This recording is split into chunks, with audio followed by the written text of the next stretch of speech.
De Deus que está em Josué. Josué, nós vamos ler versículos 14 e 15.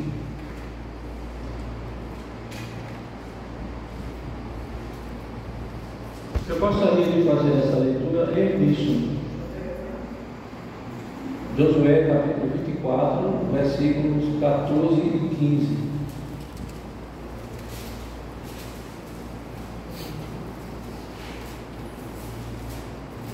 Podemos ler?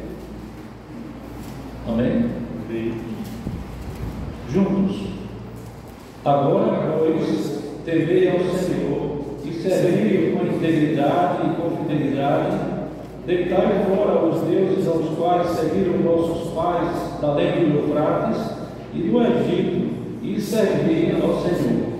Porém, se vos parece mal servir ao Senhor, escolhei hoje a quem sirvais, se aos deuses a quem serviram vossos pais, que estavam além do Eufrates, ou aos deuses dos amorreus, em cuja terra habitais.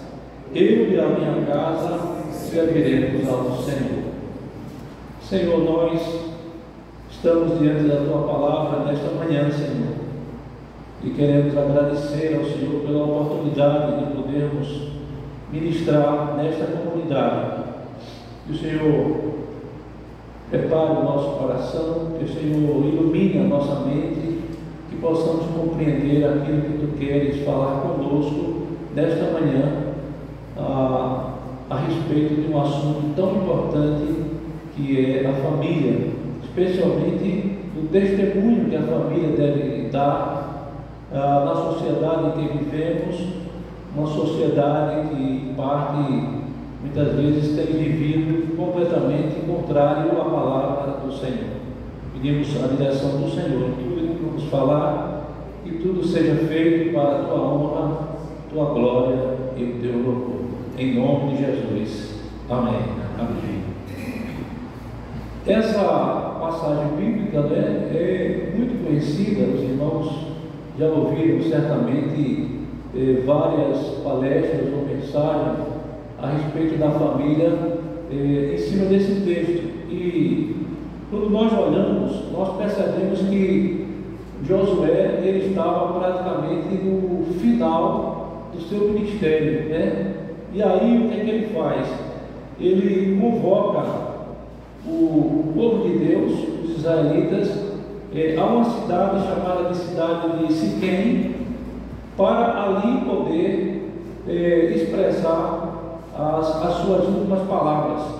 Siquém era o centro comercial antigo, devido à sua posição no meio de rotas comerciais e vitais através daquela região.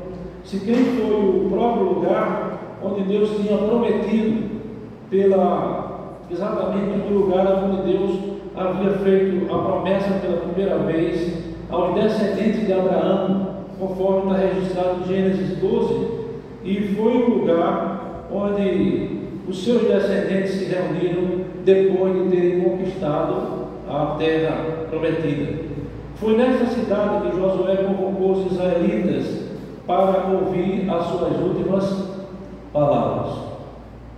Irmãos, Josué, ele desafiou o povo a tomar uma decisão consciente sobre servir a Deus com as suas famílias, porque não tem sentido você estar servindo a igreja sozinho, isolado, né?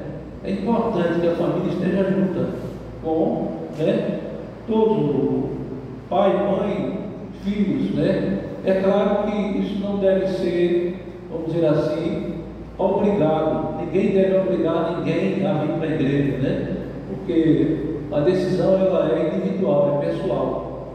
Mas quando a família dá um bom testemunho, né?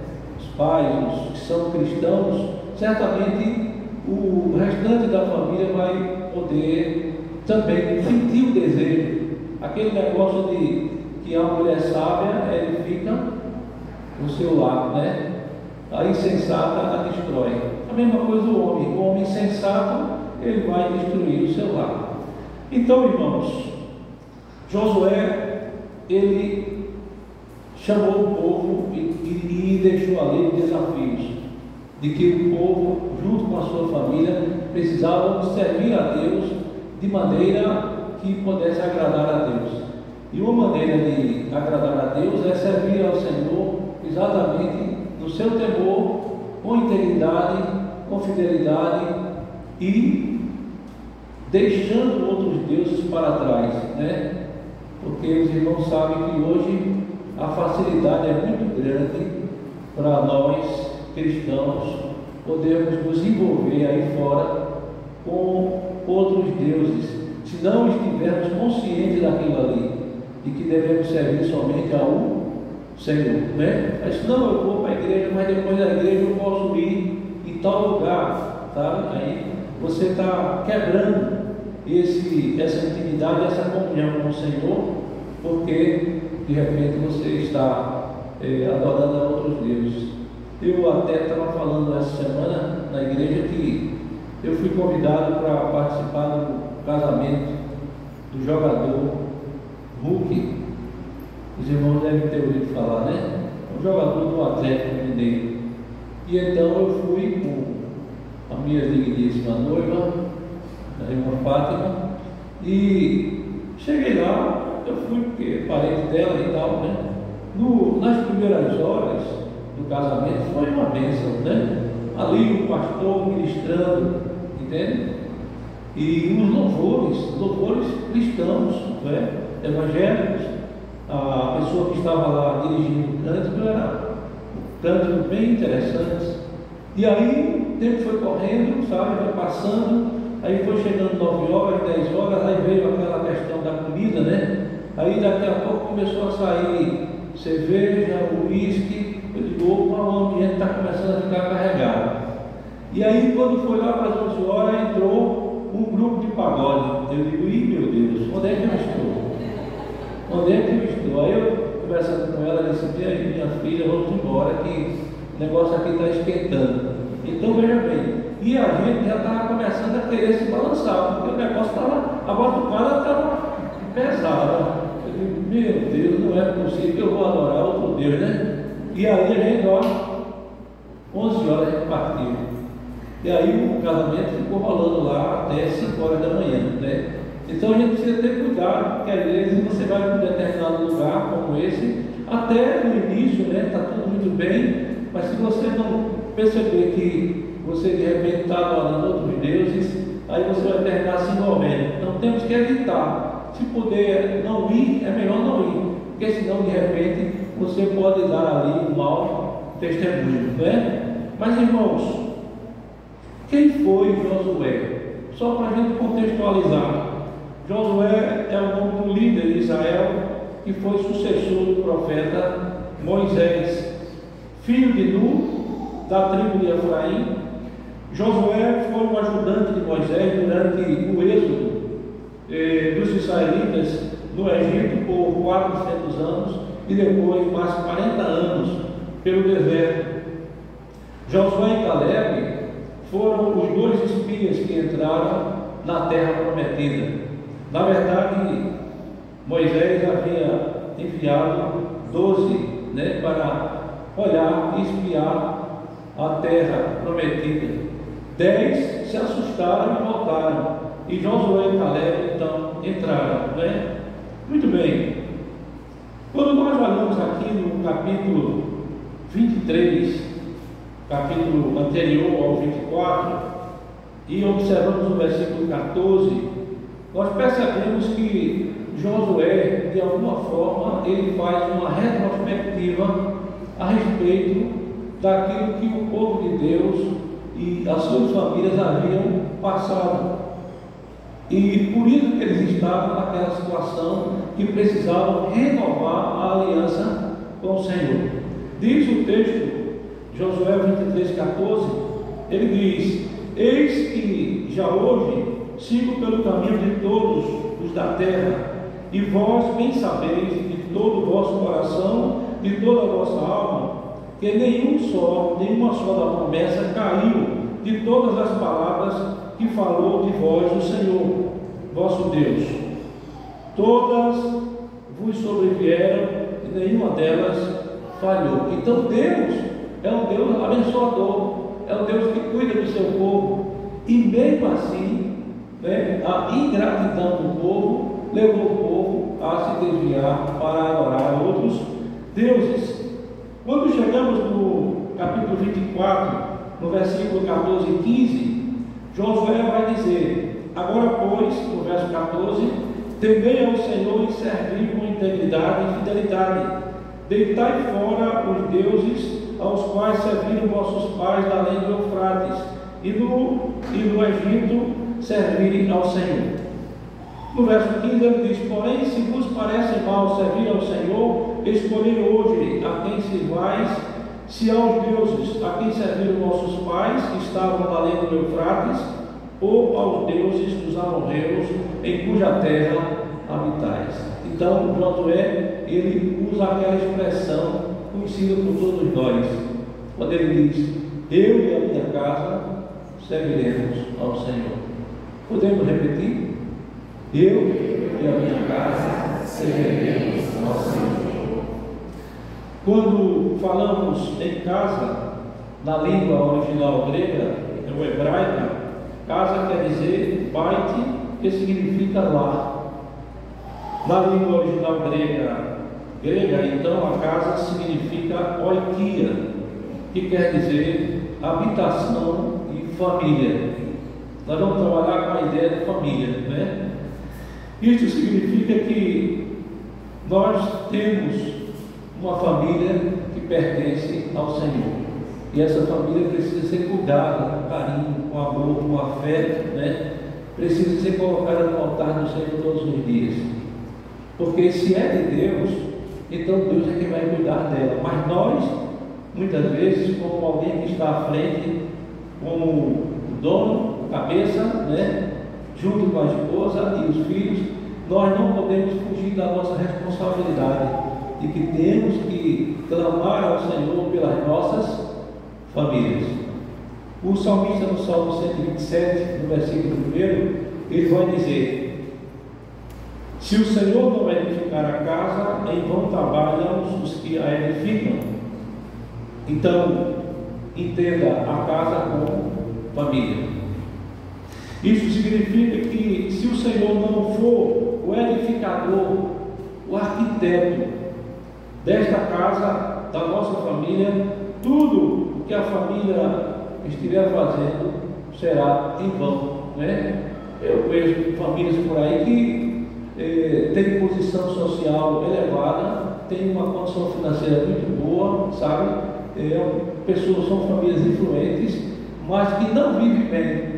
Por quê? Porque o Senhor não é o edificador daquela família. Então é necessário que o Senhor seja o edificador dos nossos lares, das nossas famílias.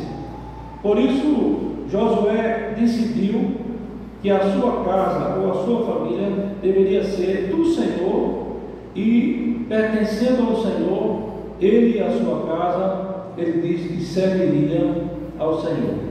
Irmãos, a vida, ela é feita de decisões. Todos os dias, eu e você tomamos alguma decisão, ou não, né? Todos os dias, a mulher em casa, o marido no trabalho, né? Os filhos, todos nós.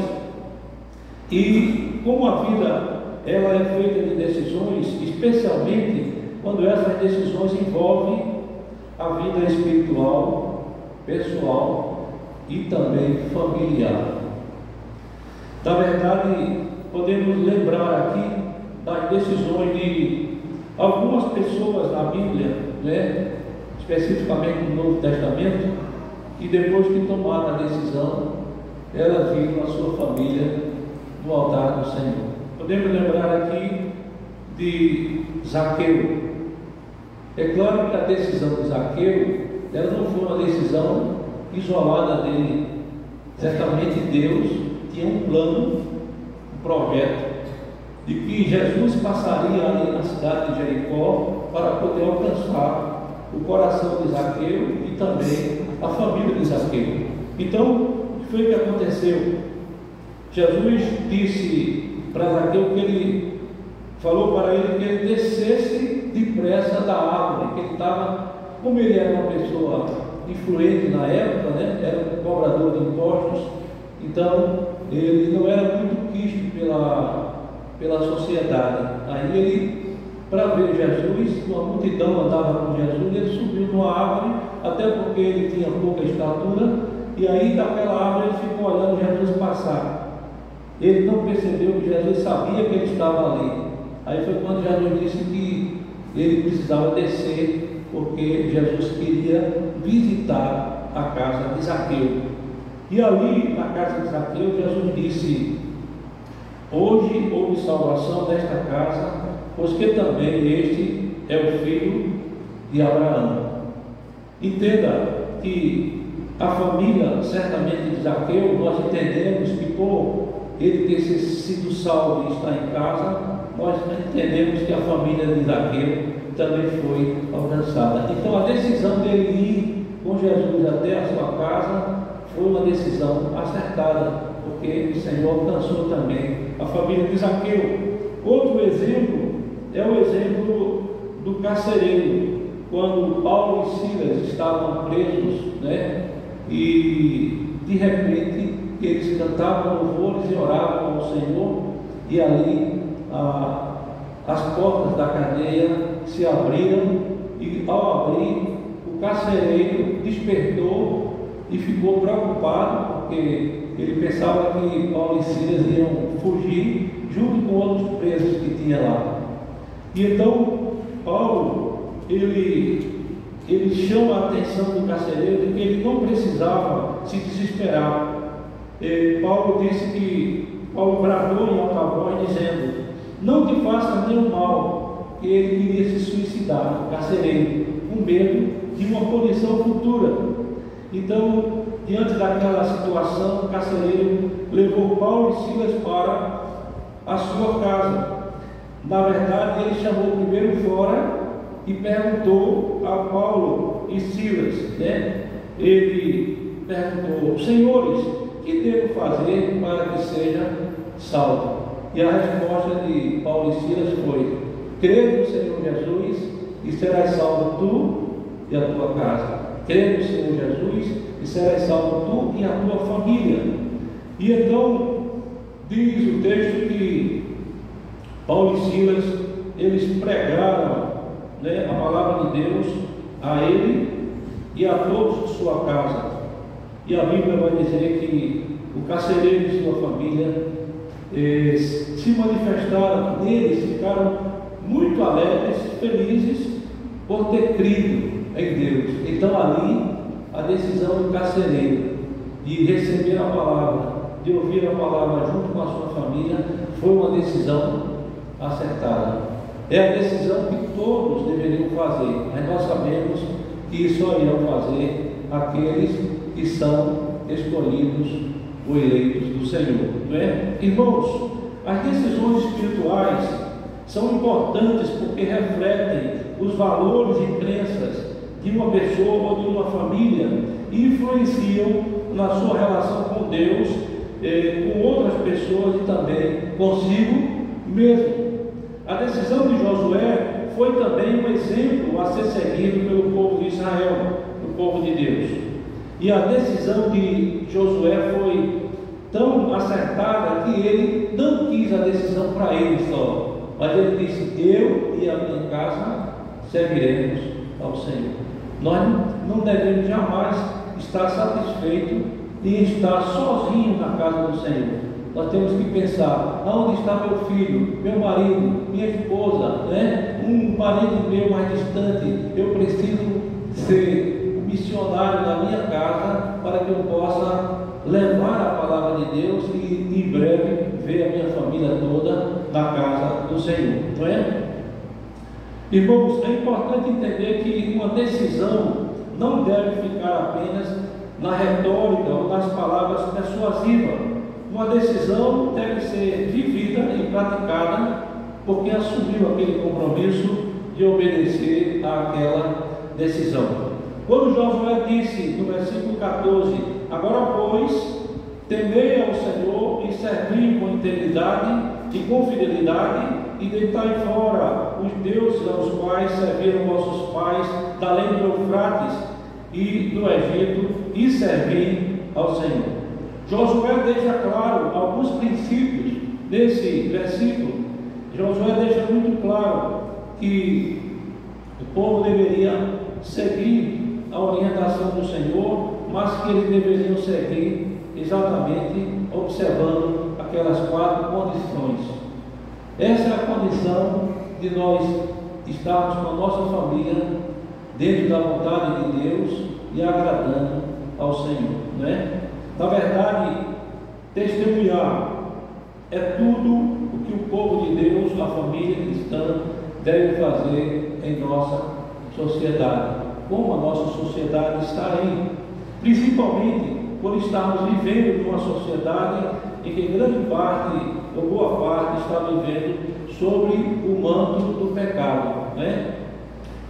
Na verdade, os irmãos conhecem, sabem muito bem que nós pecamos por pensamentos, por atos, por palavra e também por omissão. Então, a nossa família, ela precisa trilhar o caminho do Senhor, exatamente para mostrar ao mundo, à sociedade, de que nós somos uma família diferente, uma família que testemunha e que nos seus pensamentos, nas suas palavras, nos seus atos e até mesmo numa atitude que deveria fazer o bem e não faz, nós somos diferentes, porque nós somos uma família cristã, uma família de Deus, né? Então, diante de tudo isso que nós falamos até agora, nós vamos entrar naqueles 4 pontos pelos quais nós colocamos como proposta nessa manhã.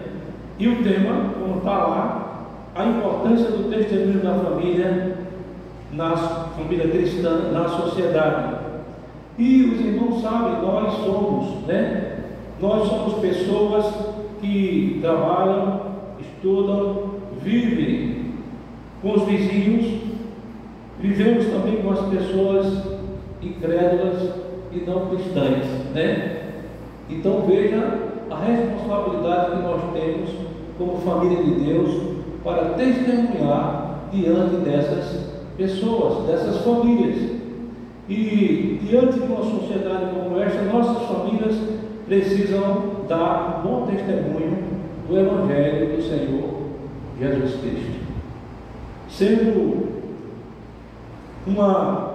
a família como uma criação de Deus, a Bíblia descreve a família como um pilar fundamental da sociedade, onde os valores são transmitidos de geração em geração.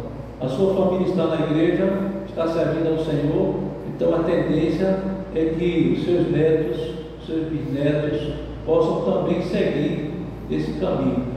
Vai depender exatamente de a sua família ser uma família que vive no altar do Senhor, que vive para servir ao Senhor, não é?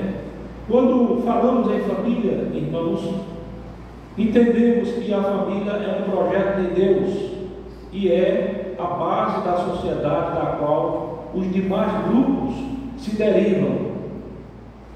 É propósito de Deus que o ser humano esteja integrado a ela, pois foi Ele que a criou, e a partir de macho e fêmea, unidos pelo casamento, sendo este o padrão a ser seguido, conforme está escrito em Gênesis, capítulo 2, versículo 24. Capítulo 2, versículo 24 diz: por isso, deixa o homem pai e mãe e se une à sua esposa, à sua mulher, tornando-se os dois uma só carne. Atualmente, irmãos, a família enfrenta diversos desafios, pois são muitos os ataques que essa instituição divina tem sofrido. A família tem sofrido na sociedade que nós vivemos aí. Podemos lembrar, por exemplo, da banalização da família. A sociedade dos incrédulos querem destruir a família, banalizam a família, criando outros tipos de família. Mas aqui a família que nós conhecemos é a família homem e mulher. Eles tentam destruir os personagens da família, como pai e mãe. dizendo que não é necessário. E também eles procuram exaltar os valores que negam a família. A TV está aí com várias programações tentando negar a importância e o valor da família. Dentre esses e outros desafios, irmãos, para que a família possa dar um bom testemunho como família cristã na sociedade em que vivemos, à luz de Josué 24:14, o primeiro desafio para testemunhar como família cristã em nossa sociedade é servir a Deus com temor. É o primeiro ponto da mensagem. Josué deixa claro isso no versículo 14, quando ele diz: temei ao Senhor.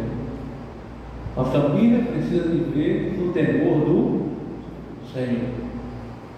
Esse é o desejo, né? Todos os nossos familiares estejam ali no altar de Deus e temendo, né? Josué deixa claro isso. E o salmista no Salmo 111, verso 10, diz que o temor do Senhor é o princípio da sabedoria, revela prudências. Todos os que o praticam, o seu louvor permanece para sempre. Irmãos, não importa o que a sociedade dos incrédulos venha falar contra a família, o importante é que sejamos famílias cristãs que vivem no temor do Senhor. O que é viver no temor? Viver no temor a Deus é um sentimento de respeito, reverência e submissão ao Senhor. Em outras palavras, o temor nos faz amar, respeitar e confiar em Deus, mesmo quando não compreendemos tudo o que nós lemos em Sua palavra. Mas de que maneira uma família pode servir ao Senhor no temor? Uma família pode servir ao Senhor no temor, primeiro, através da oração, da leitura da Bíblia e participando dos cultos. Quando hoje, essa semana, nós terminamos um período de 30 dias de oração lá na IPB Memorial. Mas nós passamos boa parte desses cultos nos lares, nas famílias, né? E como é importante que a família possa receber a igreja e ali poder contemplar a palavra do Senhor e ser alimentada, ser edificada, né, pela palavra do Senhor. Então, uma coisa é certa: orando, intercedendo, um dia Deus vai responder e a sua família poderá estar toda no altar do Senhor. Quem crê, pode dizer amém? Eu creio, irmãos. Eu creio que o Senhor é o Senhor da família. Algumas formas de servir ao Senhor com temor são, como nós falamos no início, participar dos cultos e congregar com os irmãos no templo ou em qualquer lugar em que a igreja esteja reunida, seja aqui, seja na casa do irmão, seja numa praça, aonde for, precisamos estar lá com a nossa família. Ler a Bíblia diariamente com a família, orar em família, ensinar a fé aos filhos, a fé salvadora, praticar a palavra de Deus no nosso dia a dia junto à nossa família, aperfeiçoar as relações interpessoais com base nos princípios e valores da palavra de Deus. Por fim, é importante que viver no temor do Senhor deve nos levar a anunciar o Evangelho de Cristo, o Evangelho da salvação em família, e as nossas famílias poderem contribuir para levar esse Evangelho a outras famílias. Segundo desafio da família cristã para testemunhar em nossa sociedade é servir ao Senhor com integridade. Ser íntegro, irmãos, é possuir conduta reta, ética, justa e honesta. A integridade é sinônimo de honestidade, retidão e imparcialidade. Uma família pode servir a Deus com integridade, com certeza, né? E como é que ela vive com integridade? Primeiro, através dos momentos, sempre entre a oração, momentos de oração, especialmente com toda a família reunida. A oração fortalece a integridade e a importância de agir de acordo com os ensinamentos da palavra do Senhor. E quando nós olhamos, percebemos que a família pode também demonstrar sua integridade através dos exemplos. Veja, nada melhor do que ensinar através do exemplo, né? Às vezes você pode falar muita coisa, né? Mas o seu exemplo, ele é importante para as pessoas olharem para você e dizer: ali vai um homem de Deus, ali vai uma mulher de Deus, ali vai um jovem de Deus, porque o seu comportamento condiz com a sua posição de servo de Deus, de família de Deus. Irmãos, primeiro exemplo de integridade. Eu não sei se eu falo isso aqui, mas eu vou falar. Tem algumas coisas que eu vou falar aqui, né? Eu espero que os irmãos não impeçam que eu volte novamente no conselho do pastor, né? Primeira coisa, de uma maneira prática. Eu vou falar aqui de uma maneira prática. Primeira coisa é, de repente, você comprar alguma coisa e não pagar, né? Isso é uma coisa muito grave. Se você não pode, não compre, né? Mas não compre somente para dizer que tem. Às vezes acontece isso, né? Então, lá nós tivemos um irmão que não podia comprar uma TV. E aí quando chegou a TV, né? Essa TV mais moderna, aí o irmão correu lá e: você tem condição de comprar? Não, mas eu vou dar um jeito. Que jeito foi esse? Que o irmão pagou a primeira parcela, a segunda, a terceira ele não pagou, e daqui a pouco a loja bateu em cima, que era a televisão de roda. E foi um vexame. Ele, como tinha, naquela época, não sei agora, tinha constituído um avalista, então o avalista foi quem cobriu aquela despesa que estava atrasada e evitou que a televisão fosse retirada pela loja de volta, né? Então foi uma vergonha, foi um vexame. Então, se você não pode, né, você tem que esperar do Senhor. Quando o Senhor der condições, você vai lá e faz, né? Você não faça porque você não pode, para não passar vexame. Segundo exemplo de integridade, assumir um compromisso e cumpri-lo conforme combinado. Se você combinou alguma coisa com um irmão, com um parente, com alguém, não falhe, né? Porque isso vai ficar manchado.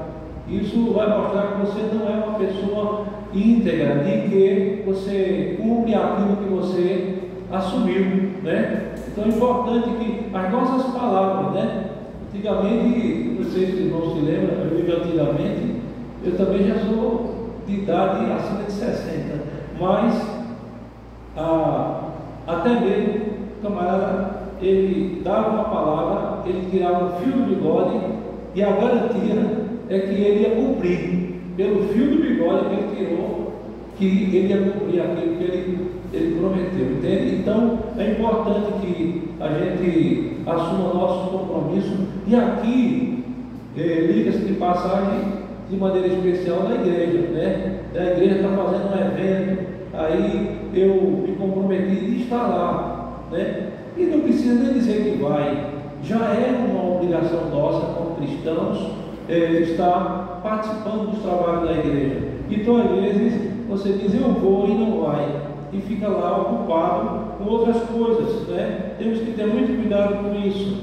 Terceira coisa, comprometer. É importante para viver com integridade, você se comprometer com os valores do reino em sua vida cristã e secular, né?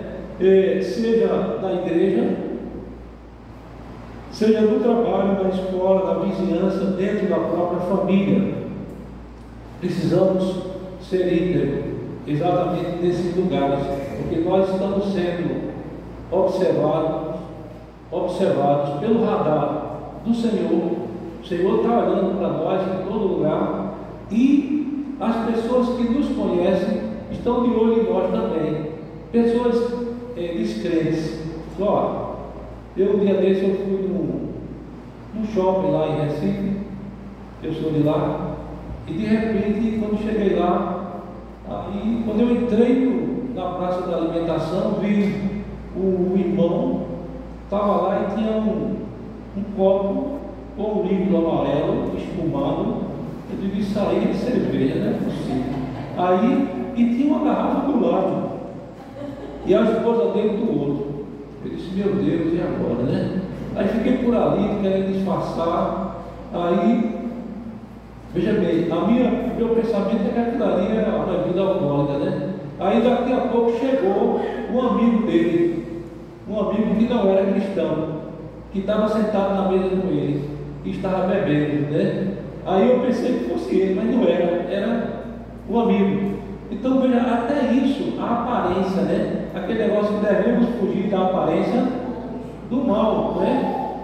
Para você não fazer um mau julgamento.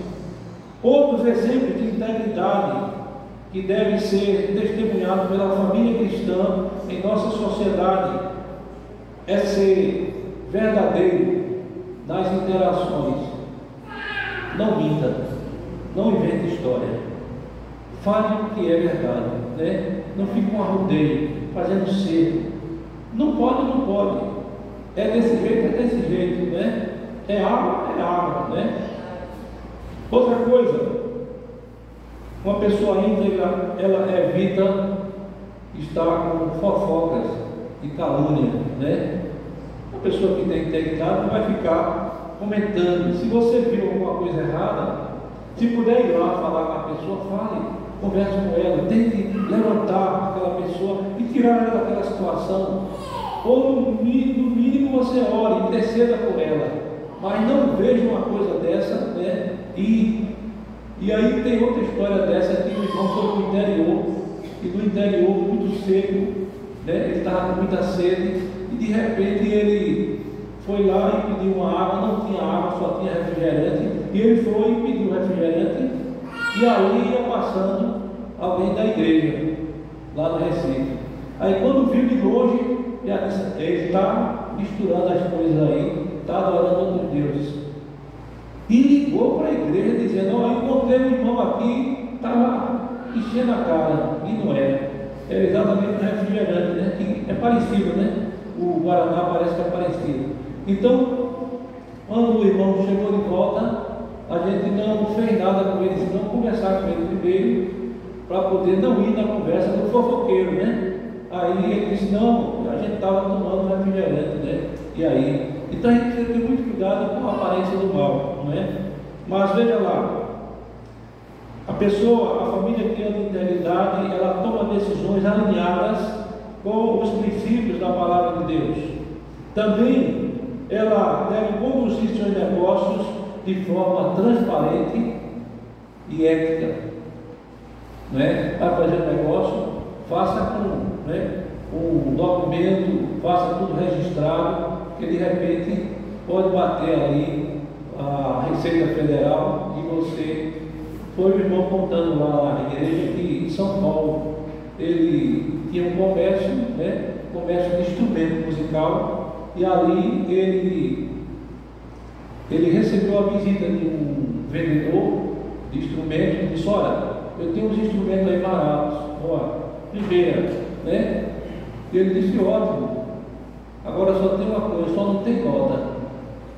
Eu garanto a você que não vai dar nada, vai dar tudo certo e tal. E aquele irmão se iludiu, porque o preço era tão pequeno, né? Era esse de instrumentos assim, violão, guitarra. E ele recebeu aquela carga de instrumento e deixou na loja. E de repente bateu lá a fiscalização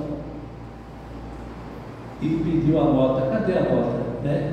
Não faça negócio sem nota, né? Peça o documento para poder você ficar documentado e não correr o risco. E o que aconteceu? A Receita fechou aquela loja e eles tiveram que pagar uma multa grande, né, para poder abrir a loja. Então temos que ter muito cuidado, porque os nossos negócios como cristãos, como família de Deus, são negócios que devem ser feitos na transparência, né? Com legitimidade.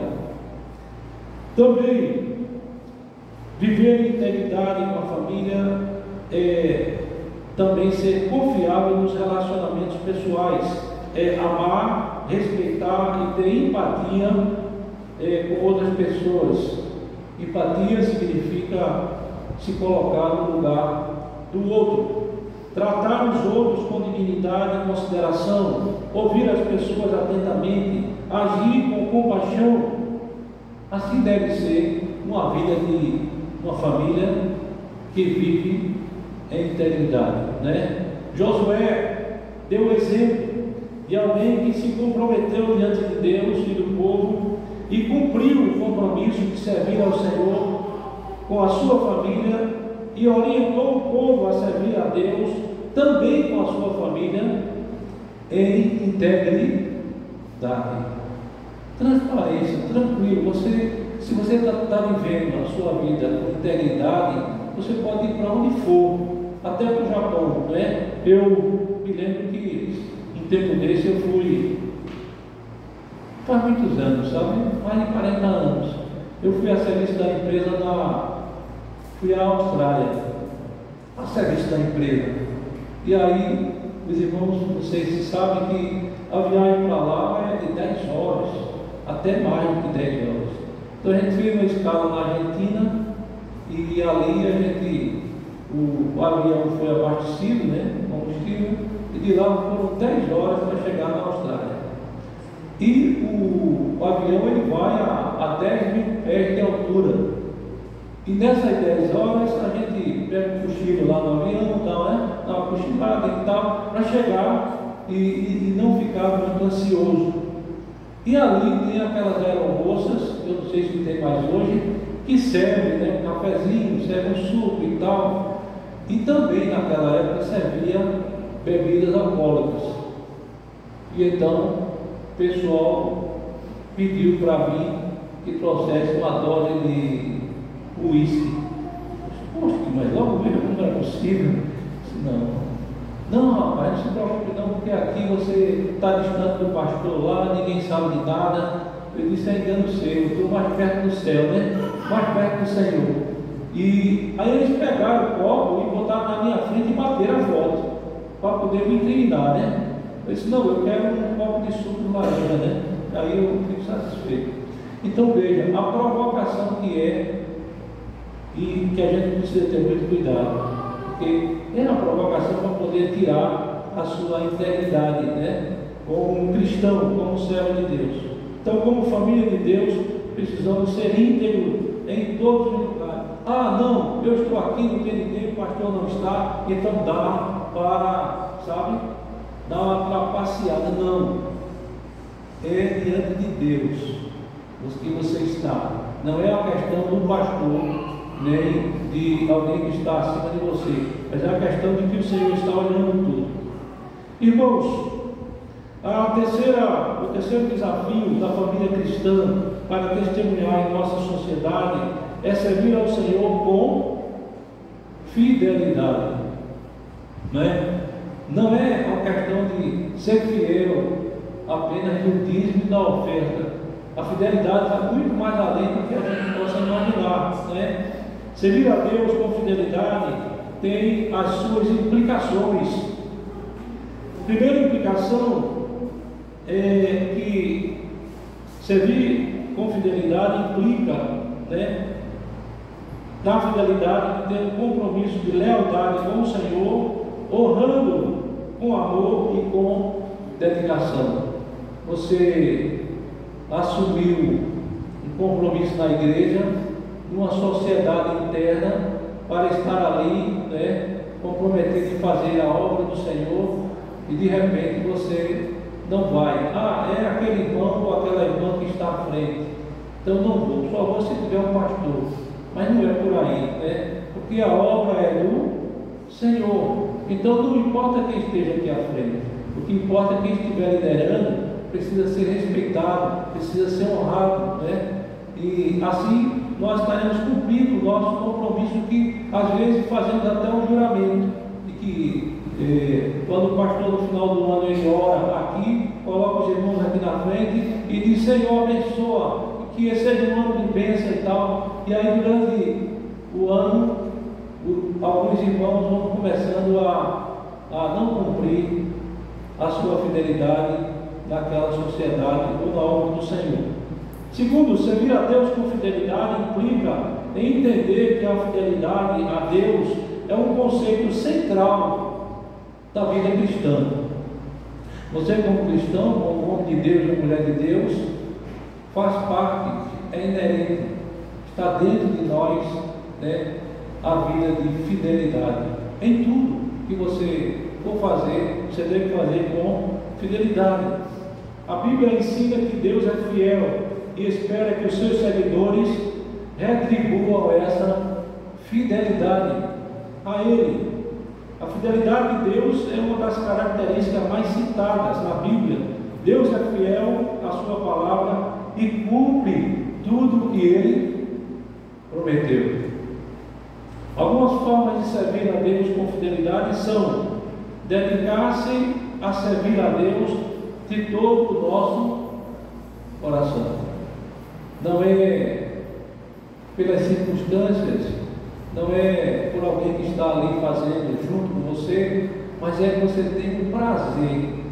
Você vem à casa do Senhor porque você tem prazer que você vai adorar ao Senhor da glória, né? Independente da liturgia que esteja, dos louvores que forem entoados, da mensagem que vai ser pregada, você está aí para adorar a Deus. Todos nós fomos salvos para adorar ao Senhor e gozá-lo para sempre.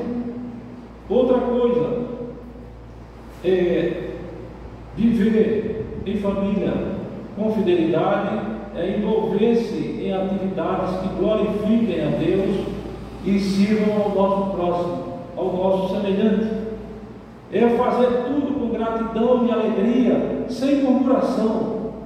Às vezes aparece um ou outro que quer criticar, né, apontar, ver se tem algum defeito para poder falar. Não. Se tem algum defeito, tem alguma coisa que precisa ser melhorada, nós temos que colaborar, ajudar para consertar, mas não simplesmente criticar, né? Temos que ter um certo cuidado com isso. E o que nós temos que fazer é ser grato ao Senhor, ser grato por tudo que Ele tem feito por nós. Quanta coisa o Senhor já não fez por essa igreja, por cada um de nós, por nossas famílias, né? Então, ao invés de a gente ficar reclamando porque de repente o dinheiro está curto, de repente tem problema na família de doença, tem alguma enfermidade, alguma coisa aconteceu no relacionamento, não fique reclamando do Senhor, mas busque mais a Deus e saiba, né, de que pior seria se Ele não estivesse com você, né? O que você tem que fazer é agradecer todo dia a Ele, né? É como diz o apóstolo Paulo, ele diz: em tudo dai graças, porque esta é a vontade de Deus em Cristo Jesus para convosco, né? Irmãos, lembrar aqui de grandes coisas que Deus fez também é algo que demonstra a nossa fidelidade ao Senhor. Importante você lembrar do que Deus fez já com você, porque o que Ele vai fazer, Ele é quem sabe como é que vai fazer e o tempo que Ele vai fazer. O tempo oportuno do Senhor é com Ele. A nossa parte é confiar, é depositar na nossa fé, a nossa esperança. Precisamos fazer como o salmista no Salmo 126, verso 3. Ele diz: com efeito, grandes coisas fez o Senhor por nós, por isso estamos alegres. Se alegre no Senhor, né? Não se entristeça porque aconteceu alguma coisa, né? Momentaneamente faz parte da vida, né? O apóstolo Paulo diz que devemos nos alegrar com os que se alegram e chorar com os que choram. Mas tem aquele que às vezes fica o tempo todo triste. Não fique triste, se alegre, porque a alegria do Senhor é a nossa A alegria do Senhor é a nossa força. Se alegre, meu irmão, se levante, erga a cabeça, olhe para o céu, né? Deus está com você, meu irmão. Ele vai resolver a tua causa. Outra coisa, precisamos viver em fidelidade, obedecendo a palavra do Senhor. Diz a Bíblia em 1 Samuel 15, 22, na parte B: eis que melhor é obedecer do que sacrificar, né? Aqui, essa passagem lembra a situação do rei Saul, né? O primeiro rei de Israel. Deus pediu que ele executasse uma tarefa e ele não cumpriu a sua tarefa, e por isso ele perdeu o reinado. Foi aí que Deus levantou Davi para ser o segundo rei de Israel. Então é necessário obedecer àquilo que Deus tem determinado. Precisamos ser humildes, ser perseverantes, zelosos, ser justos e ser misericordiosos. A Bíblia nos ensina que Deus é fiel em suas promessas e, portanto, espera que todos nós sejamos fiéis a Ele, junto à nossa família. Na verdade, irmãos, a fidelidade faz parte dos atributos de Deus. Dos atributos de Deus, nós temos a fidelidade. E a fidelidade de Deus, esses atributos de Deus, eles são comunicáveis e incomunicáveis. Os atributos incomunicáveis são aqueles que afirmam a grandeza e a majestade absoluta do Senhor. E além disso, pertence somente a Deus, não tendo sido compartilhado com a humanidade. São atributos de fidelidade, né? Atributos de Deus inerente às coisas incomunicáveis. São aqueles atributos que nós podemos lembrar aqui, como a onipotência, dizer que Deus, Ele é todo poderoso.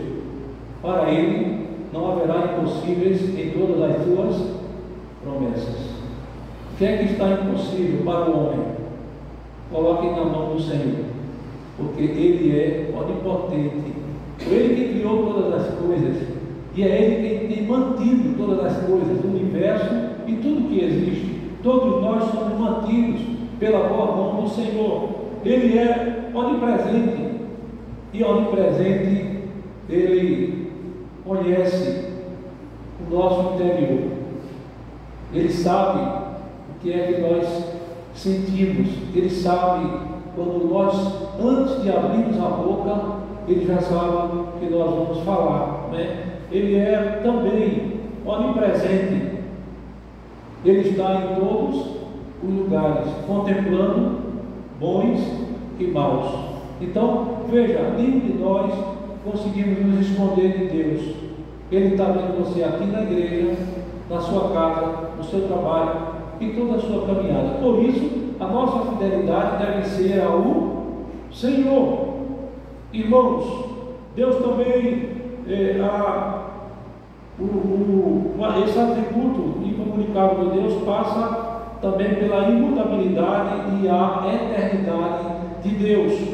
Quanto aos atributos comunicáveis, são assim chamados porque, de alguma forma, são comunicados e compartilhados com os seres humanos, e também porque são reflexo do caráter de Deus, que podem ser experimentados e vivenciados por cada um de nós.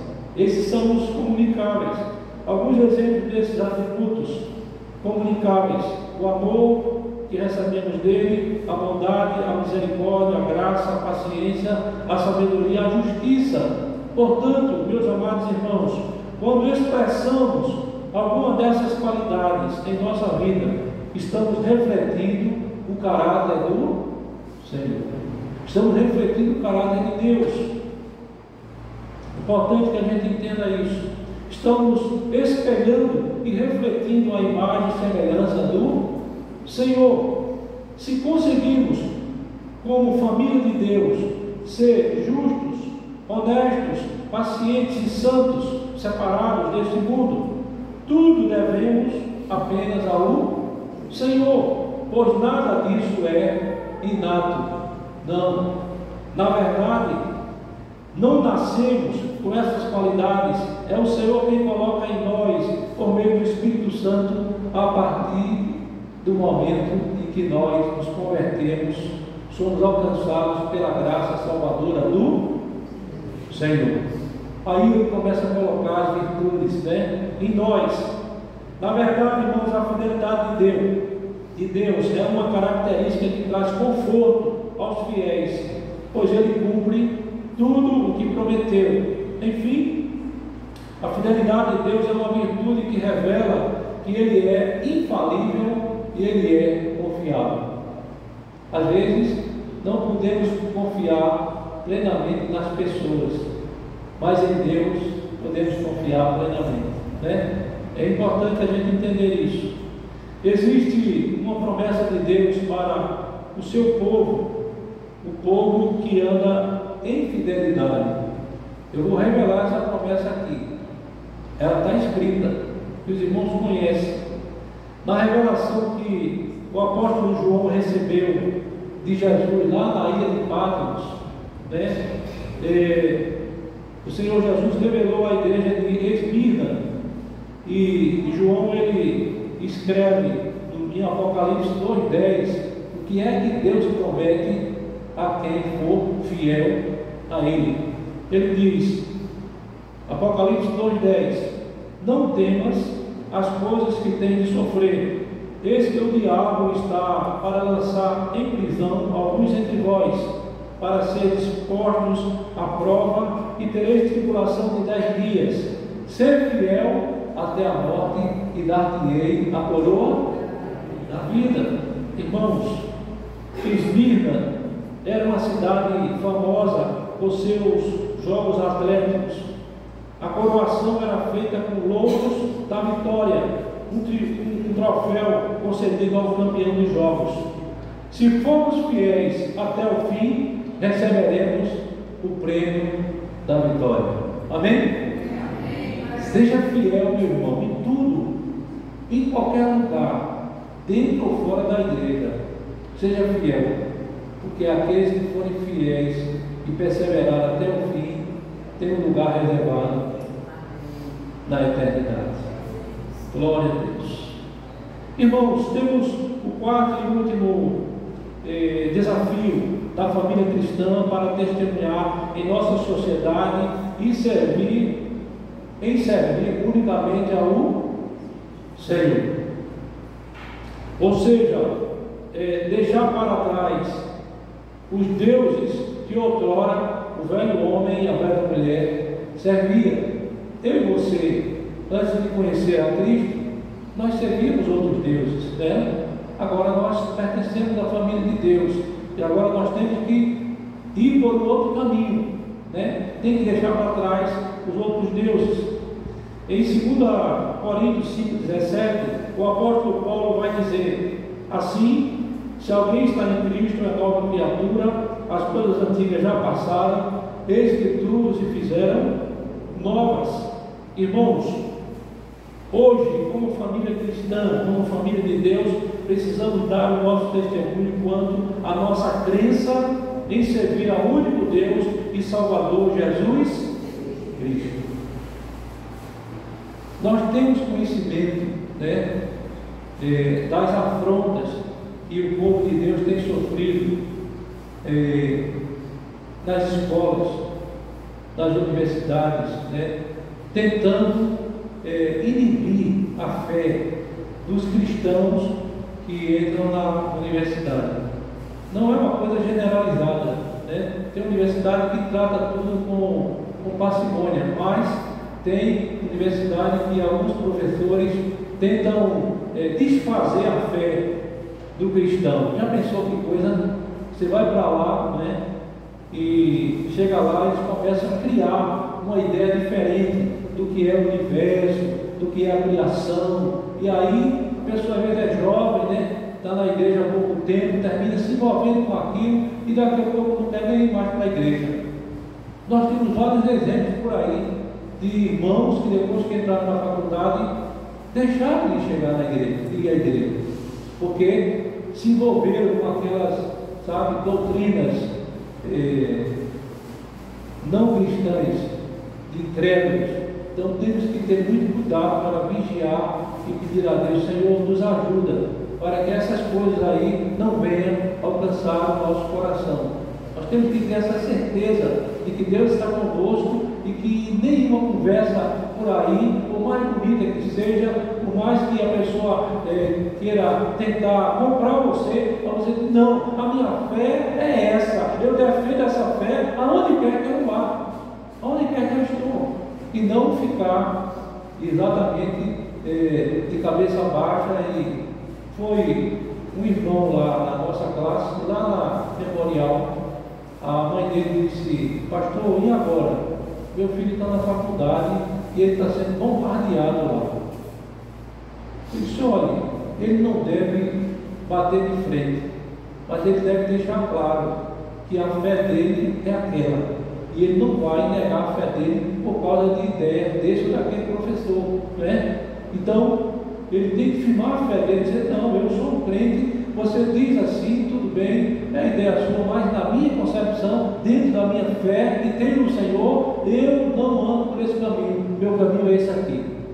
Deus é o Deus que é soberano sobre todas as coisas, e nenhum cientista, nenhum sabidão aí, por mais que entenda de alguma coisa, mas nós temos que caminhar pela sabedoria que vem da parte do Senhor, né? Para não se deixar inibir da nossa fé. Então, quando nós falamos em largar outros deuses, é exatamente não voltar ao velho homem, mas se manter firme, sabe, o tempo todo, que agora você é um homem de Deus, uma mulher de Deus, precisa perseverar na sua fé. Irmãos, podemos observar a obediência e servir somente a Deus, deixando outros deuses para trás, pela decisão que Josué tomou em relação à família dele, como exemplo a ser seguido por outras famílias. Na verdade, Josué chama o povo para renovar a aliança com Deus, e nessa renovação da aliança com Deus, o povo deveria assumir o compromisso de servir ao Senhor, abandonando outros deuses. Porque veja, depois deles terem visto o que Deus fez, os milagres, né? Todas as maravilhas, ainda eles se desviaram para servir outros deuses.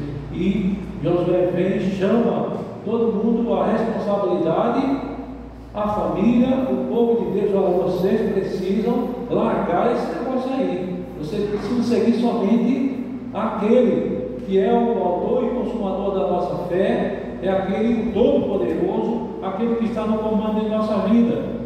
Irmãos, essa renovação da aliança é muito importante, e nós precisamos realmente passar a viver uma vida de temor, de integridade, fidelidade, e servindo e adorando somente ao Senhor. Cuidado, né?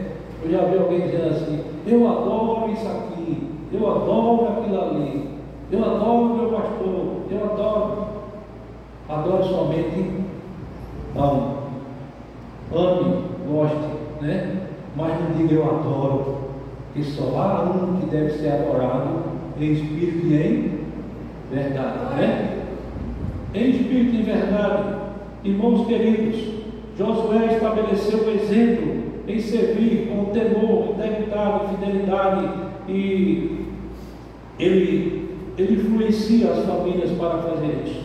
Josué era um influenciador para levar as pessoas e suas famílias a tomarem a decisão certa, ou seja, a testemunhar como família de Deus, especialmente numa sociedade corrompida pelo pecado e sem princípios e valores cristãos, valores da palavra de Deus.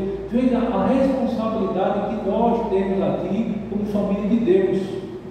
Nós somos um grupo aqui de pessoas, de famílias, e aí fora tem centenas de milhares de famílias que precisam conhecer a graça de Deus, e pelo nosso testemunho elas poderão ser alcançadas. É claro que tudo está dentro do plano maravilhoso do Senhor. Irmãos, para ilustrar que não devemos servir a outros senhores, mas apenas a Deus, eu quero ilustrar com capítulo 6, verso 24 de Mateus.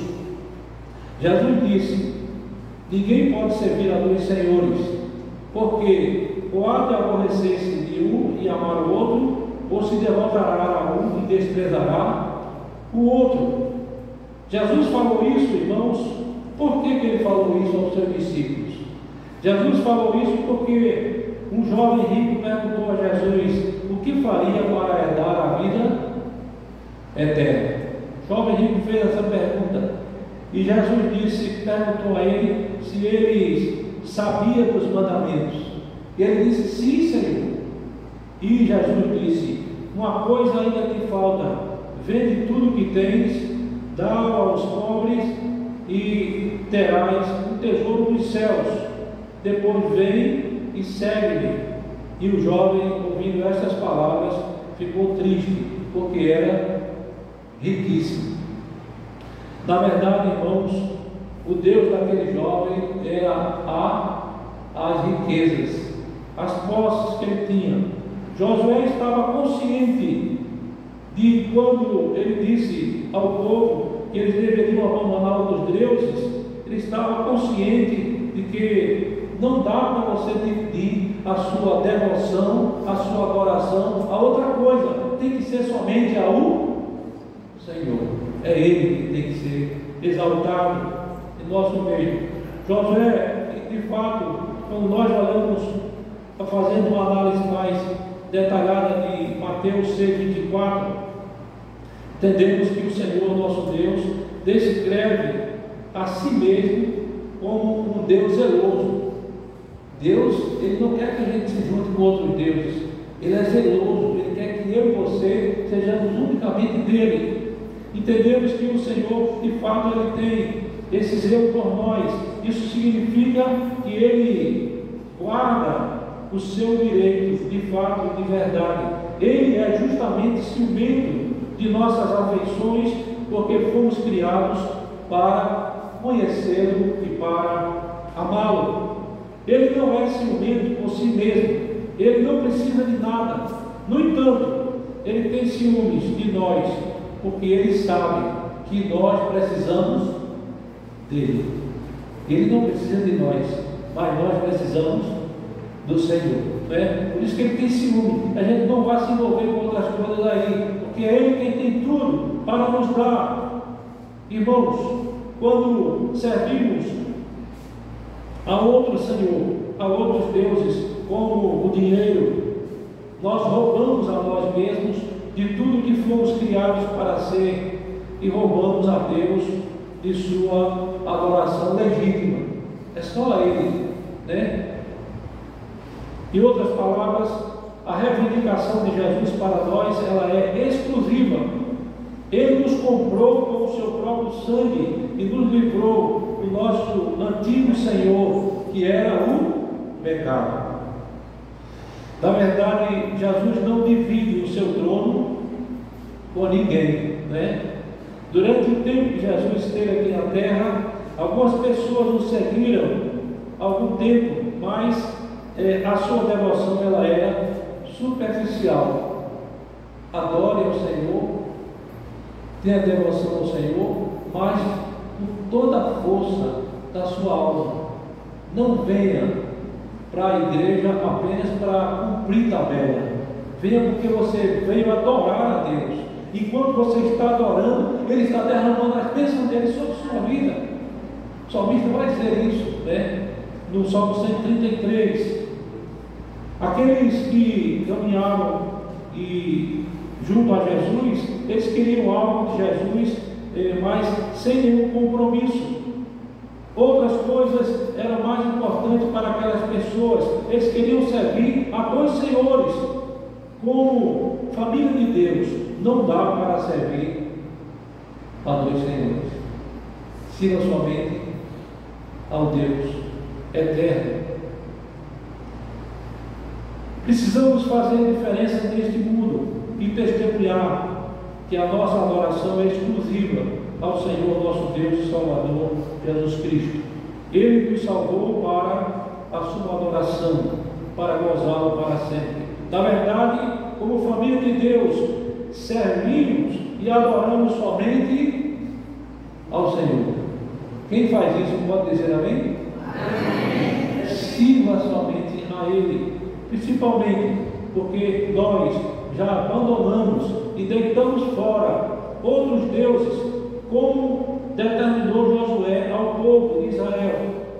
Deitar os deuses do mundo significa, veja isso aqui, deitar os deuses do mundo significa, primeiro, colocar fora da nossa mente os pensamentos impuros e maldosos.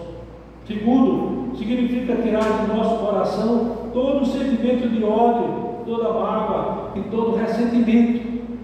Significa tirar da nossa vida tudo aquilo que venha tentar impedir a nossa intimidade e comunhão com o Senhor, com os irmãos e com a nossa família. Por exemplo, irmãos, algumas coisas que às vezes atrapalham nosso caminho se nós não estivermos firmes no Senhor. Eu vou falar aqui para homens e vou falar para mulher. Não sei quem é que vai questionar depois comigo, mas o homem, eu sei que a maioria dos homens gosta muito de futebol, não gosta? Gosta. Eu sei que não são todos, né? Mas tem uns que são apaixonados, né? Eu não sou fanático, mas nós temos um time a torcer, né? Eu não vivo torcendo por aí, ligando televisão para assistir e tal, mas eu vou dizer aqui, eu vou revelar o meu time. É o Flamengo. Tem algum flamenguista aqui? Não? Ninguém é perfeito, né, pastor? Ninguém é perfeito, tá vendo? Até o pastor. Veja bem, o Flamengo vai jogar hoje de 4 horas da tarde e o culto lá é 6 horas. Mas às vezes o Flamengo joga de 6 horas, 7 horas, 8 horas. Não estou nem aí. Eu vou para a casa do meu Senhor.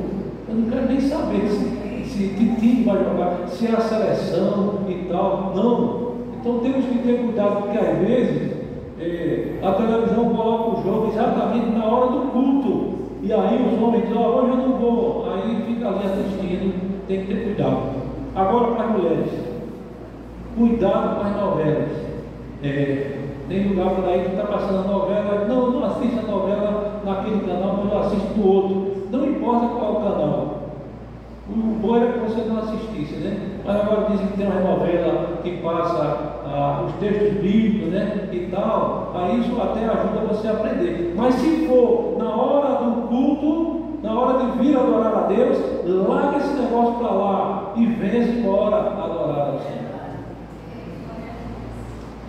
E eu quero concluir, irmãos, eu já acho que falei demais. Eu quero concluir fazendo algumas aplicações.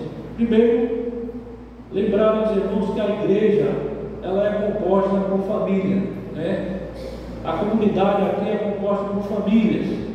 Se as famílias forem unidas e viverem no temor de Deus, em integridade e em fidelidade, servindo somente ao Senhor, certamente a igreja ela será beneficiada. A igreja às vezes está em conflito porque as famílias não estão se estruturando dentro da palavra do Senhor. Aí você vem da sua casa para a igreja e chega aqui, às vezes, né? Eu me lembro que aconteceu um fato desse lá na igreja.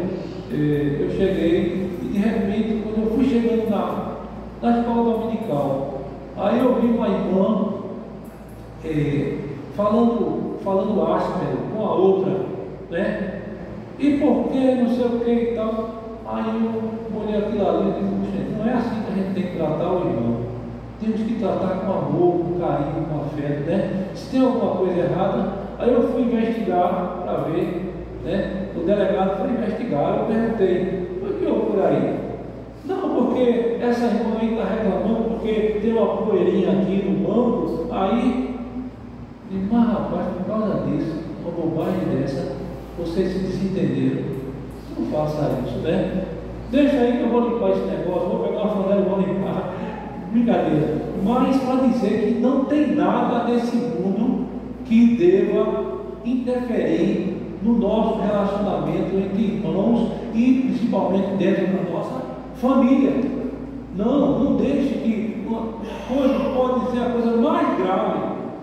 E isso vale também para a nossa família. Às vezes, com pequenas coisas dentro do lar, às vezes o marido se desentende com a esposa, ou o pai com o filho, ou a mãe com o filho. Cuidado, olhe, nada deve impedir a boa relação na igreja e na nossa casa, na nossa família. Temos que aprender a perdoar, a dar um passo atrás, a reconhecer que o outro tem razão, se não tiver razão, mas vamos resolver em outro momento, porque quando você age no momento da ira, no momento da raiva, você pode cometer um erro grave e que não pode mais voltar. Só contando uma história aqui de um pai que estava... Poxa, gente, fechou aqui, ó. Rapaz, esse negócio aqui foi sério, não foi? Foi que houve aqui? Eu passei da hora, foi... Não é possível que eu passei da hora. Mas olha, então, pronto, chegou aqui. Um pai que estava saindo, estava apressado, e então ele começou a dizer: meu filho, venha-se embora, seu pai está atrasado e tal. E o filho, ele sabe que criança, depois de uma certa idade, né, às vezes fica meio assim, não tem noção do tempo, né?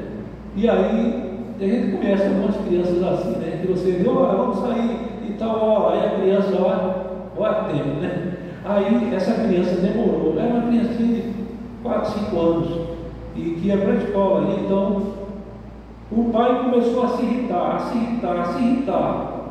E quando a criança veio, que botou a mão na porta, o pai puxou a porta com muita força e prendeu o dedo da criança. Prendeu o menino, deu um grito, e o pai ficou assustado, e agora desceu do carro, e abriu a porta, e agora vamos levar para o hospital, e levaram para o hospital aquela criança. Quando chegou lá, o médico olhou assim e disse: pai, vamos ter que amputar o dedo da criança. Vamos ter que amputar o dedo da criança. Sem a criança ouvir, né? Aí ele colocou uma paleta e tal, uma tapiação para... E a criança disse: meu pai, quando é que meu dedo vai crescer? Olha para ele. E o pai só lutava para chorar. Por quê? Ele tomou uma atitude no momento que não deveria, não é? Olha, não tem nada que deva nos levar a ter uma atitude incoerente como essa, né? De violência. Trate sua esposa com todo carinho, com todo amor. Seu marido também, tá? Encha ele de beijo, de abraço, mas não diga grosseria, porque a vida familiar ela vive recheada de carinho, de afeto, de amor, de perdão, entende? Porque senão as famílias ficam sendo, né? Ficam se afastando, ficam entrando para aquele processo que tem aí fora, que está entrando na igreja, que são os divórcios, né? A gente tem que fazer tudo e lutar pela nossa família. Irmãos, precisamos ter cuidado com essas coisas. Então, muitas vezes ficamos preocupados com os ataques externos que buscam corromper a família. Esses ataques são expostos na TV, na internet, em filmes e nas demais companhias. Contudo, muitas vezes esquecemos do cuidado interno, do coração, do dia a dia, e esquecemos de cuidar da parte espiritual da nossa família. Você está preocupado com a roupa, está preocupado com o horário, está preocupado, sabe, com tanta coisa, mas coloque na sua agenda que você precisa estar preocupado com a vida espiritual da sua família, para que um dia você possa dizer como Josué: eu e a minha casa serviremos ao Senhor. Irmãos, segunda aplicação, precisamos orar e nos esforçar para que a nossa família viva em comunhão com o Senhor e dê um bom testemunho do Evangelho de Cristo e do serviço do Reino. que a nossa família possa glorificar a Deus, dando de fato um exemplo de famílias cristãs em nossa sociedade. Lembre-se de uma coisa: nossa família é o nosso maior patrimônio, nosso tesouro mais precioso, é o nosso bem maior. A minha e a sua família é o nosso bem maior, por isso que temos que zelar. Poderíamos até acumular riquezas e glórias, mas o que seria isso sem a nossa família? Não seria nada. Você pode ser a pessoa mais rica do mundo, mas se não tiver uma família no altar do Senhor, vivendo na presença de Deus, não adianta toda a riqueza. Poderíamos morar num palacete adornado de pedras preciosas, mas o que seria esse luxo sem a nossa família? Porque a família precisa desfrutar dessas coisas. Poderíamos viajar ao redor do mundo, conhecendo os lugares mais belos, nos hospedando em hotéis mais luxuosos e degustando os pratos mais saborosos dos mais conceituados restaurantes. Mas o que seria tudo isso sem a nossa família? Não valeria de nada, Eu disse essa semana para alguém que o melhor lugar onde nós devemos estar é na casa do Senhor. Mas disse também, eu não disse essa parte aí, eu só disse a segunda parte: o melhor lugar é estar em casa com a família, porque você pode ir para qualquer lugar, mas você não fica à vontade. Pode ir para um hotel de luxo, pode estar na casa do parente, do pai, da mãe, mas você só descansa mesmo, se tranquiliza, fica à vontade quando você está na sua família.